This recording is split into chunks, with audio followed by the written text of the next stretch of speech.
이런 디스크나 네. 어깨 자체에 의한 게 가장 많겠죠. 근데 이 경우는 보면은 담낭 질환이 이제 오른쪽 어깨를 나타나게 되는데요. 그러니까 담낭 쪽이 이제 이 명치 쪽이 아프면서 간혹 어깨 쪽으로 같이 아파져요. 근데 이제 이게 오른쪽 어깨 쪽으로 가게 됩니다. 그리고 특히 또 날개뼈 뒤쪽에 이렇게 되는데 의사들이 봤을 때 그쪽 근육통도 하나도 없으면서 어깨가 막연히 아프다.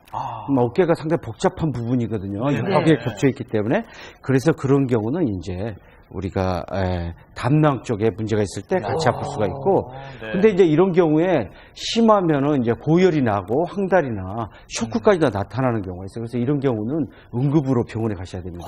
담낭 파열까지도 의심할 수가 있으니까요. 그래서 같이 아파질 경우 복부와 어깨 쪽이 어깨 뒤쪽하고 이쪽이 뻐근하게 이렇게 같이 아파지고 무리하게 아파진다 그러면은 담낭 질환도 한번 생각을 해봐야 된다. 그러네요. 네, 어깨랑 담낭이 또 이렇게 관련이 있는 줄 오늘 처음 알았는데요. 만성 통증의 원인이 의외의 곳에 있는 것도 많습니다. 그렇죠. 네. 자, 네 번째 볼까요? 네 번째는요, 안구가 튀어나올 듯한 통증에는 이곳을 체크하라고 하는데 요거는 두 글자. 저거 같다. 혈압을 체크하라.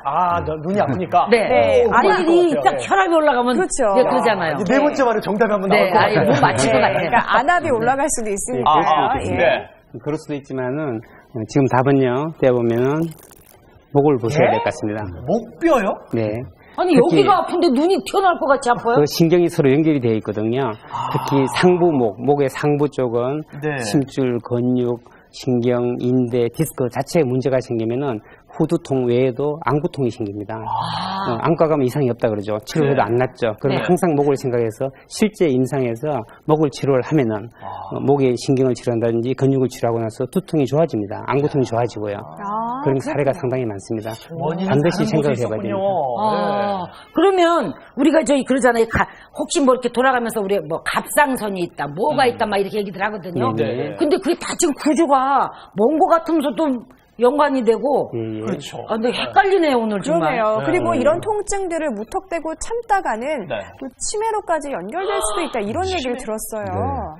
그래서 이제 우리가 통증은 흔히 이제 연세가 드신 분들 경우에는 자기가 어디가 아프게 되면은 이제 자기 가족에게 상당히 피해를 준다 이런 느낌을 가지게 되는 거죠. 그래서 참게 되는 게 이제 참는 게 미덕이다 하는데 실제로 통증이라는 것은 고혈압이나 당뇨처럼 초기에 치료하지 않으면 점점 악화가 되게 돼 있습니다. 그래서 초기부터 이렇게 적극적으로 치료하는 게 중요한데 참는 게 미덕이 아니고요. 그래서 초기에 적극적으로 해야 되는데 이게 만성화된다는 것은 매우 통증에 대해서 민감하게 바뀌는 겁니다. 그래서 저 같은 경우는 환자분들에게 설명을 할 때 이 등골이나 뇌에 스피커가 만들어져 있다. 그러니까 보통 사람은 1이라는 자극이 왔을 때 머리에서 1 정도로 받아들이는데 이런 분들의 경우는 굉장히 스피커가 만들어져 있는 것 같기 때문에 1이라는 자극이 왔을 때 100이나 뭐 10이나 이렇게 크게 받아들이는 거죠. 근데 이렇게 되다 보면 이제 우울증도 오고 불안증도 오고 또 아파서 잠을 못 자는 경우가 있어요. 그래서 이런 경우가 지속되면 이제 뇌의 양도 줄어들고 그래서 우울증이나 이런 거 치매까지도 심지어는 기억 같은 것도 잘 못하게 되고 이런 문제가 생긴다고 합니다. 그러니까 이 만성 통증은 빨리 초기에 치료를 하셔야 되고 그 원인을 정확하게 아는 게 가장 중요할 것 같습니다. 그래서 오늘 1시간 동안 이 만성 통증의 원인을 한번 하나하나 파헤쳐보도록 하겠습니다. 방송 보시다 궁금한 점은 전화나 인터넷으로 문의해 주시기 바랍니다. 네, 그런데 혹시 말이죠. 이유 없이 막 머리가 아픈 적 있으세요? 두통. 네. 그리고 3개월 이상 계속됐다.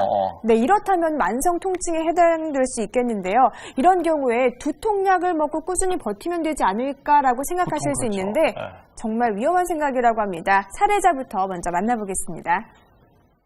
10년 전부터 원인 모를 두통으로 힘든 시간을 보내온 유난희 씨. 두통은 중고등학교 때부터 있었던 것 같아요. 그러니까 속이 울렁거려서 이렇게 토할 때도 있고 뭐 밥도 못 먹고 그런 약밖에 이주는 안 했던 것 같아요. 그녀를 괴롭히던 두통은 1년 전 교통사고 후 더 심해졌습니다. 그때는 여태까지 제가 아팠던 거를 한 10배 정도 아팠어요. 머리가 깨질 것 같은 게 한 6개월을 갔던 것 같아요. 그래서 뇌 MRI도 찍었는데 이상은 없다고.